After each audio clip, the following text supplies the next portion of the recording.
I've decided to create a short series to tell stories about life in the diaspora. And the reason I created this is because I really enjoy watching videos about life in Zimbabwe from the perspective of people who've gone back home and people who've never left. And I know that many people back home who have never left are curious about how we live when we leave. So I'll tell you a little bit about myself. I left Zimbabwe aged 19 and went to the UK. I went to study nursing and I lived in the UK for 18 years, and then I moved to America 6 years ago. So I guess that kind of gives away my age. I'd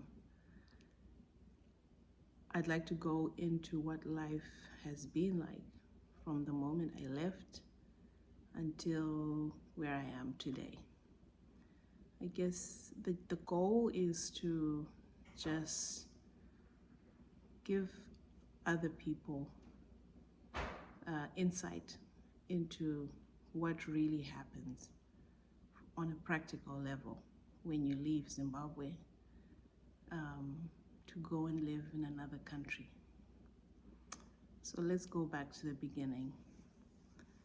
When I first arrived in the UK, there was the initial shock of the weather, very cold, very damp, and the days were really short. And then there's the kind of disappointment where in your mind you had this idea of what it might look like when you get there. You imagine a much cleaner and advanced sort of place compared to what you might actually see when you first get there. And for many of us, when you first arrive, because you're a foreigner, you may not immediately go to the most affluent places. So you'll find yourself in places where there's a high concentration of foreigners like yourself who are also just trying to make it.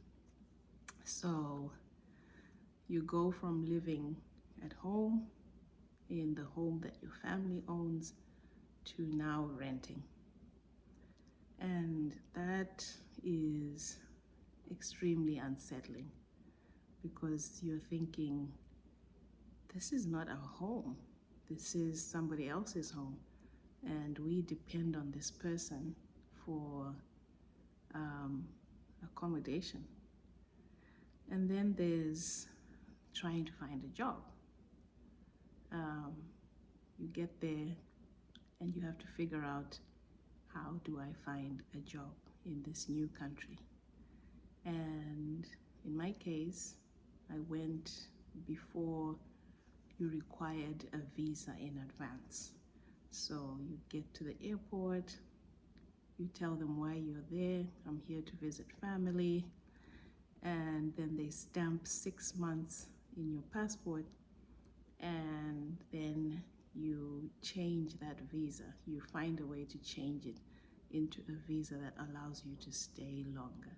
So in my case, I applied for a nursing school place, because at the time you could go to nursing school without paying any fees, and you would get a bursary, which was about £520. And that was what you would use to pay your rent and food and transport. So the advantage at that time was that if you went and became a nurse, after you qualify as a nurse, you could apply for a work permit, and then after being on a work permit for 5 years, you could become a permanent resident, and then after I think another 5 years, I don't remember, you could become a citizen. So that was the goal at the time. So that's what I did. I went to nursing school, finished nursing school, applied for a work permit, and one thing to note is the immigration laws were constantly changing. They were not constant in the sense that they stayed the same. They were constantly changing. So you had to be aware of that, and you always had to have a plan about what do I do when these laws change. So in my case, when I finished my nursing training, the immigration laws changed in that you couldn't use one employer's work permit to go and work for another employer. So if you got a job somewhere, you either stayed there for 5 years until you got your permanent residency, or if you wanted to change jobs, you would have to apply for another work permit. And each application was expensive. It cost money, and that's money that would come out of your pocket. So you had to ask yourself, is it worth changing jobs from a financial perspective? And then there was also the risk that you may not be approved for another work permit. You might have got it the first time around because they felt that the job you were applying for was on the shortage occupation list. If you applied for a different job and it happens to be one where they feel like, actually, we have enough people in that specialty, you can't get a work permit. So I got my first work permit and I began working as a nurse. I was working in a sexual health clinic. Very, very interesting, especially the age that I was very young, and I was getting insight into how people behave sexually. And what I'll say about that is, the world over, people's sexual behavior is exactly the same. There's no difference between Africans, Europeans, Asians. Human beings behave exactly the same sexually, but that's a story for another day. And then while I was in that job, being young, I just felt I needed to do more and learn more. I very, very quickly learned the skills I needed to learn, and I decided to go back to school and do my midwifery training. So I had to apply for another work permit because that training was being offered by another university and hospital partnership, which was not where I was working. And I was also aware that midwifery was on the shortage occupation list.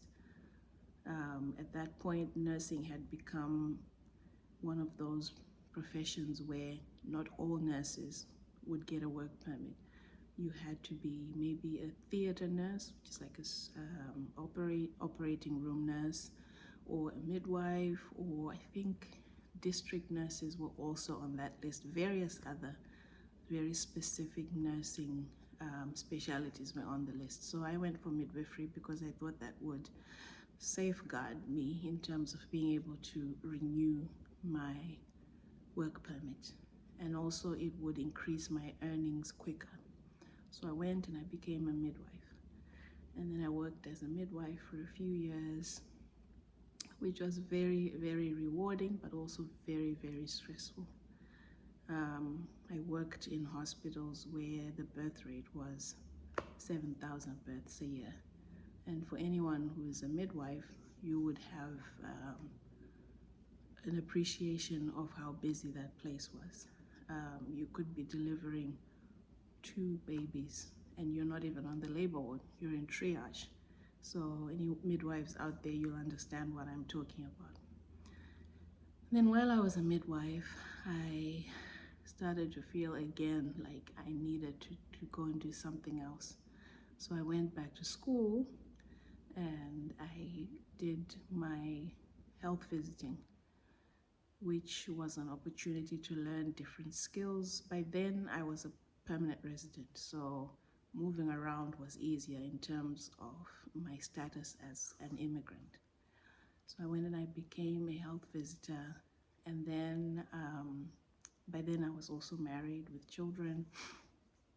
And so I moved out of London to live in Kent because we felt it was better to raise children somewhere with a slower pace.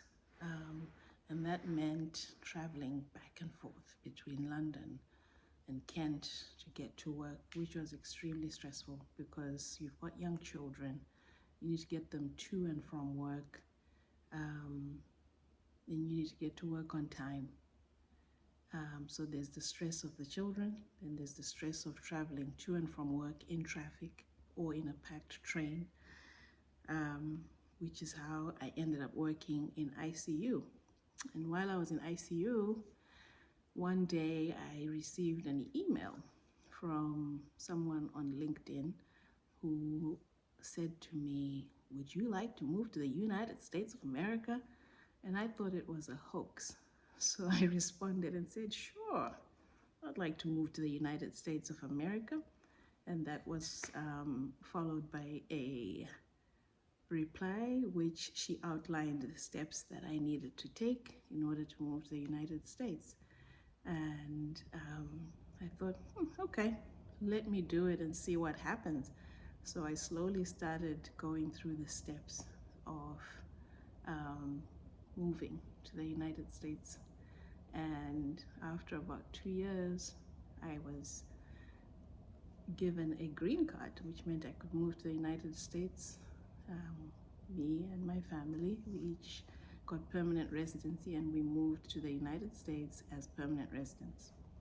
And this is where I live now. I still work in ICU as a nurse, and I also work as a nurse educator. So that's where I am now. And this series, I'm going to add more meat to the bones about specific aspects of this journey, because I feel that those things will be useful to someone. I hope I don't become preachy. I just want to tell a story because I love to tell stories, and I want to give other people insight into life here. So I'll probably go into things like what it costs to live here, what you can expect to earn maybe as a nurse. I can only speak about earnings as a nurse because that's all I've ever been. I will talk about what it costs to run a household. I'll talk about how I manage to look after my kids, get them to school, get them back, how I support them through their growth and development. I guess the things that would matter to other moms and other parents in terms of how does it compare to a child of a similar age in Zimbabwe. I will probably also go into what the 2 years that I took to prepare to come to the United States, what that looked like, because I know a lot of people want to move here as nurses from Zimbabwe or the United Kingdom or wherever. So I will dedicate time to that, so that whoever finds that information useful will be able to use it. And then I'll just go into general things like what's life like on a social perspective? What's life like as a foreigner at work? How does that feel? How do you get treated? What are your opportunities? And then looking into the future, what does the future look like, or what could it look like? So I hope you come on this journey with me. I'm really excited to share with you. Not preach, just share. And I'm excited to hear your thoughts. I would love it if you could like, share, and subscribe, because I would love for this series to be seen by as many people as possible. And if you know me, hit me up, let's catch up. If you like me, good. If you don't like me, that's okay too. And I'll see you in the next video.